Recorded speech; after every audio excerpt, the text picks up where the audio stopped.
Nous sommes actuellement en compagnie de notre ami Jean-Marie Vanderborn.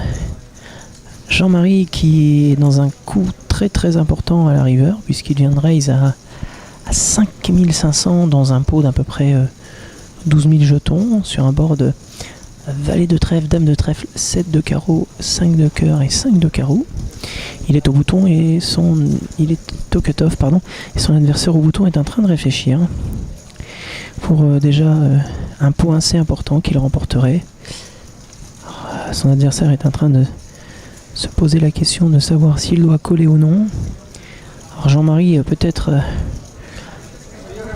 ah voilà, et il remporte le coup. Il vérifie ses cartes et bien sûr il les rend dealer sans montrer sa main. Alors pour l'instant ça a l'air d'être un début de tournoi assez calme pour Jean-Marie. Si je regarde un peu, 50, 60, 65. Bon, il a un peu plus que le tapis de départ, il doit tourner autour de 85 000 jetons. On va lui poser la question. Alors notre ami Jean-Marie, on vient de te voir remporter un coup important à la river face à ton adversaire. Tu as à peu près 85 000 jetons maintenant, de ce que je suis en train de regarder, si je compte pas trop mal. Comment se passe pour toi ce début de tournoi, et est-ce que cette table est abordable ou non? Est-ce que tu as rencontré des difficultés face à tes adversaires? Avec, rappelons-le, à la droite du croupier, le dernier finaliste du MPS de Vienne, qui a terminé 3e, et qui avait également fait TF au MPS du Monténégro. Alors comment ça se passe pour toi?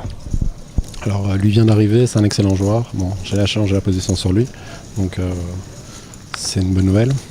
Je me suis fait attraper directement sur la première main sur un bluff un peu vulgaire, ce qui a directement installé mon image. Derrière j'ai continué et c'est plutôt passé, donc je me suis maintenu au tapis de départ et puis j'ai gagné ce coup ici où je 3 barrels, il fold river. C'était pas un coup super important, mais en tout cas il était bienvenu, donc voilà, la table est plutôt sympa. J'ai un bon joueur de siège à ma gauche, mais il n'a pas encore commencé à jouer. Et donc un bon joueur à ma droite. Mais pour le reste, ça a l'air correct, ça a l'air plutôt ABC Poker. D'accord, ABC Poker. Donc bon, c'est bien, c'est déjà d'être remonté au-dessus du tapis de départ, parce que maintenant tu as 85 000, on rappelle que vous avez 77 000 jetons de départ. Est-ce qu'aujourd'hui, par rapport à d'habitude, où souvent tu te donnes une ligne de conduite dans ce genre de tournoi, enfin du moins tu essayes de respecter une méthode pour pouvoir grimper les jetons, de bloc, etc. Est-ce qu'aujourd'hui tu t'es donné une sorte de consigne pour pouvoir essayer d'atteindre le D2 d'une façon optimum? À la base, on aborde un tournoi...